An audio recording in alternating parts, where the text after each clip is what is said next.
O que você tem que não lhe foi dado? O que você tem que não lhe foi dado?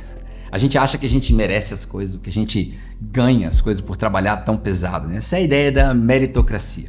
É o regime que a gente vive hoje. E a minha ideia com esse vídeo é desafiar o contexto ou o conceito de meritocracia.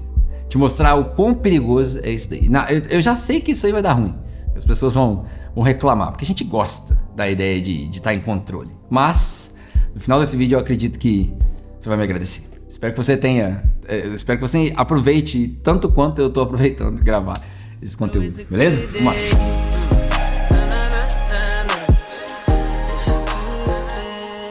Essa pergunta, o que você tem que não lhe foi dado, que virou um ditado popular, na verdade é um texto bíblico. E esse texto bíblico me ajuda a refletir sobre essas questões de mérito, né? Num mundo onde o mérito me parece ser a principal moeda de troca, né? No trabalho, por exemplo, você é promovido quando faz um bom trabalho. Na escola, você tira boas notas porque você estudou. E tudo isso leva a gente a pensar na ideia de meritocracia. Mas o meu desafio é contrariar essa ideia, não porque eu não gosto da ideia de meritocracia. Acho que todo mundo gosta. É legal você dizer, pô, eu trabalhei pesado, eu mereço isso daqui. Mas porque eu acredito que se a gente entender de uma forma melhor que meritocracia é um mito, que é perigoso e que na verdade tudo que a gente tem nos foi dado, isso vai ser bom não só para nós, mas para os nossos filhos. Eu sempre digo que uma boa meta não é deixar um mundo melhor para os nossos filhos, mas é deixar filhos melhores para o nosso mundo. Eu acho que esse pensamento é um desses, que vai ensinar as nossas próximas gerações sobre esse conceito contra a meritocracia. Bom, eu me lembro que, falando de meritocracia, da fase da minha vida quando eu comprei meu primeiro imóvel. A gente estava na Nova Zelândia já há 7 ou 8 anos, e aí a gente juntou um bom dinheiro. Lógico que a moeda na Nova Zelândia era bem mais valorizada do que a moeda no Brasil, então a gente tinha todas essas vantagens. E aí quando a gente pensou no que fazer com o dinheiro que a gente tinha conseguido juntar durante um tempinho, a gente chegou à conclusão de que comprar um imóvel no Brasil seria uma boa ideia. E aí compramos o primeiro imóvel no Brasil, acho que demorou uns 2 anos pra gente acabar de pagar, porque a gente deu uma entrada bem boa, e assim que a gente acabou de pagar, a gente comprou um outro, depois comprou um terreno. E cara, depois que passaram assim uns 5 ou 6 anos desse movimento, a gente morando fora, né, enfim, quando a gente chegou no Brasil, a gente tava bem estável. E eu me lembro que, acho que quando a gente comprou a segunda propriedade, eu me peguei pensando assim, cara, pô, eu sou brabo mesmo. Eu e minha esposa, porque na verdade o meu sucesso financeiro tem muito da minha esposa, né, ela é o cérebro por trás disso tudo. E aí eu lembro que eu me peguei pensando, cara, a gente tá mandando muito bem. Olha só, cara, nós estamos aqui com 28, 29, se eu não me engano, já temos um imóvel, o segundo quase pago, criando independência financeira, a gente tá livre, olha que legal. Cara, isso é top. E aí eu pensei, mas eu lembro naquela época esse pensamento bem claro. E se alguma coisa tivesse acontecido no meio do caminho? E se eu tivesse, sei lá, ficado doente? Ou alguma tragédia tivesse acontecido?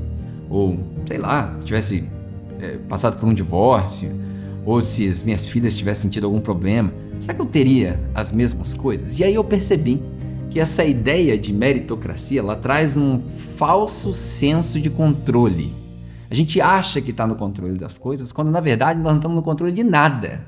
Basta a gente lembrar de 2020, mais ou menos, na época do Covid, né? Porque eu detesto ficar voltando na referência do Covid, mas na nossa geração não tem ninguém que passou por uma crise dessa. Então, quando a gente volta e pensa que um vírus, lógico, agenda do governo, um monte de coisa, mas um vírus parou o mundo. Quando a gente pensa nisso, cara, a gente percebe que a gente é tão frágil e que nós não estamos no controle de nada. Quando a gente lê Eclesiastes, por exemplo, a aleatoriedade das coisas, por que as coisas acontecem desse jeito e o fato de que tudo é vaidade e a gente não consegue controlar nada disso, cara, a gente fica bem impotente. E aí isso aí me ajuda a pensar na ideia de meritocracia, principalmente porque quando eu leio Bíblia, né, para nós cristãos, embora esse vídeo aqui não tenha o objetivo de ser uma pregação, mas para nós cristãos, os valores bíblicos, os valores cristocêntricos deveriam guiar a nossa vida. E na Bíblia tem um cara chamado Paulo, que escreveu grande parte do Novo Testamento, mas esse cara, mente brilhante, ele, numa das igrejas para as quais ele escreve, essa igreja era uma igreja na cidade de Corinto. Na verdade, o conceito de igreja lá era diferente do conceito de igreja aqui. Quando Paulo escreve para a igreja em Corinto, né, na cidade de Corinto, ele se referia a todos os crentes, todos os cristãos, todos aqueles que colocavam a fé em Jesus naquela cidade. Então, quando ele escreve para essa cidade, ali naquela cidade estava acontecendo uma bagunça. uma bagunça, tem tanto problema na carta aos Coríntios que é até vergonhoso de ler. Mas uma das coisas que estavam acontecendo é que eles tinham uma certa idolatria por ídolos. E ídolos em forma de carne. Tinha um cara que pregava muito bem, que impressionava todo mundo. Sei lá, o melhor pregador da época chamava Apolos. E aí a galera de Corinto, eles tinham essa mania de, quando vinha alguém de fora, como mais ou menos as igrejas de hoje, né? Vinha alguém de fora, a gente dava uma moral pro cara, dá uma oferta grande pro cara, e idolatra o cara. Mas quando os nossos estão pregando, estão compartilhando com a gente, estão visitando a gente, estão participando ali da nossa vida, a gente não valoriza muito. Era o que Paulo estava vivendo com os coríntios, né? E aí no capítulo 4 dessa primeira carta aos Coríntios, que não é a primeira, é a segunda, mas isso é papo outro dia, ele escreve o seguinte, quando chega no capítulo 4, ele diz assim, olha só, a nosso respeito, né, eu, Apolo e todos os apóstolos que vocês veem aí, a nosso respeito, a maneira que vocês deveriam considerar a gente não é um super apóstolo, que é o título que ele dá para os super apóstolos, né? Não é isso. Vocês deveriam considerar a gente como servos de Cristo e fiéis mordomos dos mistérios de Deus. Cara, eu quando eu leio essas coisas, eu fico assim, pô, Paulo era brabo mesmo, cara. O cara ter essa percepção, o cara tem que ser brabo. Mas ele diz, vocês devem considerar a gente como servos de Cristo, que servos, é a palavra que ele usa, é a palavra doulos, né? É o servo mais inferior que existia. Embora a gente entenda que nós somos feitos filhos de Deus e que Cristo era o primogênito, o unigênito, e se tornou primogênito, porque agora tem outros gênitos, né? Somos nós, somos os irmãos, né? Embora a gente entenda que nós fomos feitos filhos de Deus, não somos mais escravos, mas Paulo se coloca nessa posição. Eu acho que isso é uma perspectiva interessante para você desconstruir o conceito de meritocracia, do eu sou, né, no bom carioquês, né? Eu sou o fodão, né? Mas para desconstruir isso e pensar, não, cara, tudo que eu tenho foi Deus que me deu. Foi Deus que me deu, direta ou indiretamente, mas foi Deus que me deu. E aí Paulo fala, eu sou servo de Cristo. Eu vim para servir, não para ser servido. Como o meu Senhor Jesus Cristo, que serviu ao ponto de morrer na cruz por mim. Então eu vim para servir. E aí ele diz, não só servo, mas também mordomos fiéis dos mistérios de Deus. A palavra mordomo, para nós, né, a maioria de nós no Brasil, nós não somos ricos milionários. Então, isso não faz muito sentido. Mas a palavra mordomo, na verdade, quer dizer gerente. Por exemplo, se eu sou dono de um negócio e eu vou viajar, eu contrato um gerente e falo, ó, você cuida do negócio para mim durante 6 meses e quando eu voltar eu vou querer uma prestação de contas. Você acha que o negócio é do gerente? Claro que não. A gente até espera que o gerente trabalhe como se fosse dele, mas não é dele. O negócio não é dele, ele é o gerente, ele gerencia, o negócio é meu.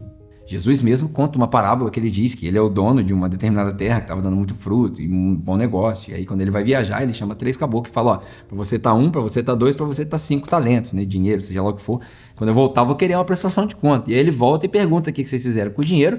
E aí tem um contraste gigante entre o cara que tinha 5 e o cara que tinha 1. O cara que tinha 1 enterrou porque ele fala, cara, eu tive medo, porque você é muito rigoroso, tá? Então eu enterrei para não perder. E aí Jesus fala, pô, você devia ter colocado pelo menos no banco, pô. Dava pelo menos os juros. E o cara que fez 5 multiplicou, que é da onde você tira o conceito de fidelidade. Quando a gente pensa em fidelidade, a gente pensa em lealdade, mas esse não é o conceito que Paulo usa. Fidelidade, na maioria das menções no Novo Testamento, significa multiplicar. Aí vem a pergunta, o que Deus te deu que você está multiplicando para o benefício de outros? Porque se Deus te deu algo e você não está multiplicando para o benefício do próximo, você não está sendo fiel. E o que você quer ouvir de Deus quando você morrer é muito bem, servo bom e fiel. Você multiplicou aquilo que eu te dei. Esse é um bom servo, é um servo fiel. E Paulo diz, eu sou servo de Cristo e eu sou um gerente fiel, um gerente que multiplica. Então, vindo para servir com a minha vida e entendendo que não é mérito meu, mas tudo que eu tenho vem de Deus, eu submeto tudo isso a Deus e eu me entrego para o fato de que seja lá o que Deus quiser me dar, eu vou gerenciar da melhor maneira, não para o meu benefício, mas para o benefício das pessoas ao meu redor. E tudo isso eu faço entendendo que eu sou um bom gerente, um bom mordomo dos mistérios de Deus, porque eu entendo, como o pregador em Eclesiastes entende, que tudo é meio aleatório, que embora no natural a gente entenda que não há ordem para as coisas, Deus está no controle de tudo isso e eu escolho depositar minha confiança em Deus e tudo é vaidade, mas ao mesmo tempo eu quero viver toda essa vida de uma maneira que agrade o meu Senhor. Então isso é colocar-se debaixo dos mistérios de Deus. A vida é um mistério. E aí eu gosto de pensar na seguinte fórmula. A gente precisa encarar o nosso destino pela fé, não por mérito. A gente precisa encarar o nosso destino pela fé. Haja visto que o ensinamento é o justo, ou aquele que foi justificado pela morte de Cristo na cruz, ele viverá pela fé.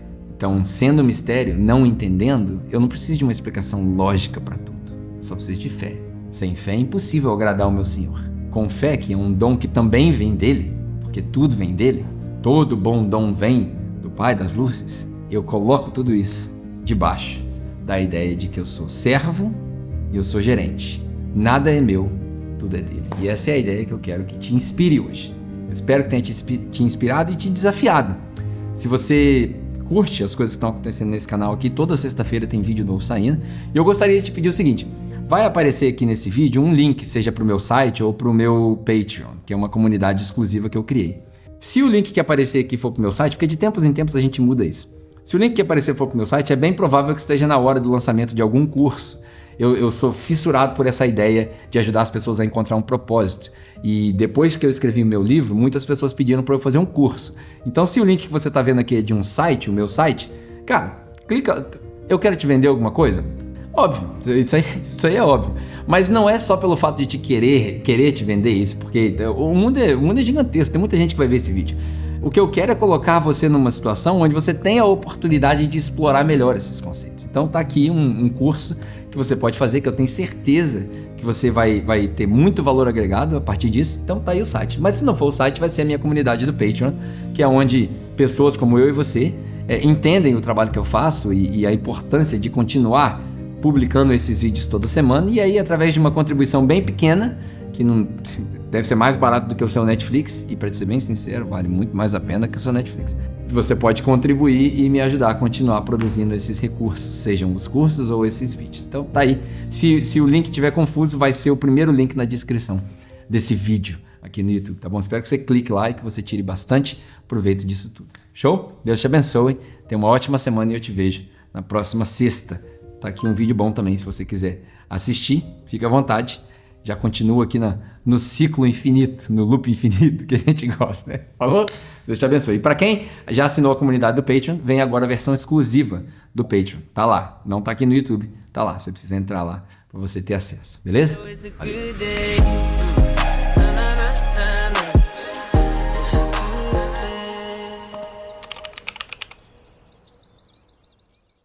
Bom, se você está aqui é porque você escolheu vir participar do Patreon, né? Muito obrigado, eu agradeço de coração.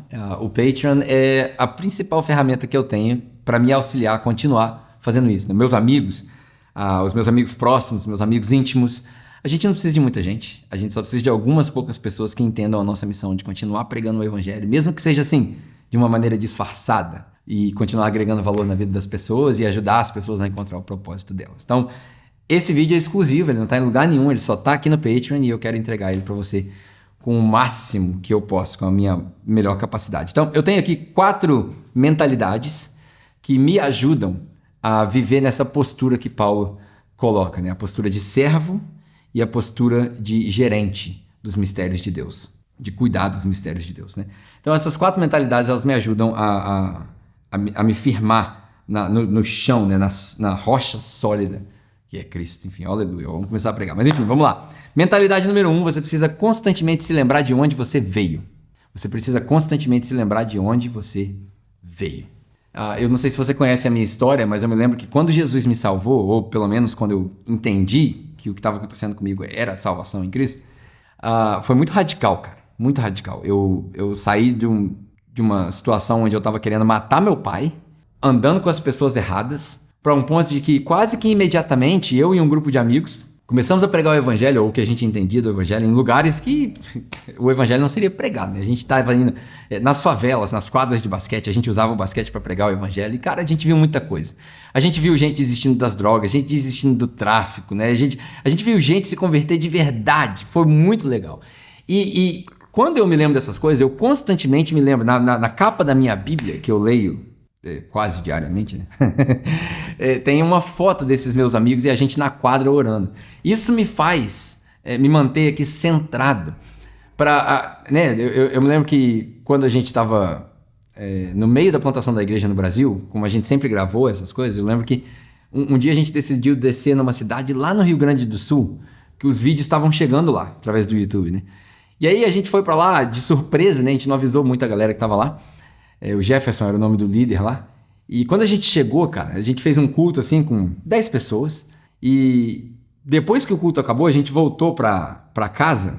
E aí eles fizeram um churrasco lá pra gente. Tudo muito simples, muito gostoso, muito hospitaleiro, né? E aí uma das crianças, cara, chegou assim e enquanto a gente tava sentado lá, eles falaram assim, vamos assistir uma pregação, né? E aí eles colocaram uma pregação do Pedro. E uma das crianças veio assim e apertou a minha bochecha, sabe? Foi muito engraçado. Porque ele começou a apertar, eu fiquei assustado. Eu falei, o que ele tá fazendo? Eu não sabia se eu podia falar alguma coisa ou não, né?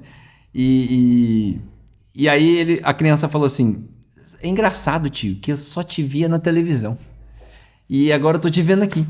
E aquilo ali, eu achei que eu era famoso, né?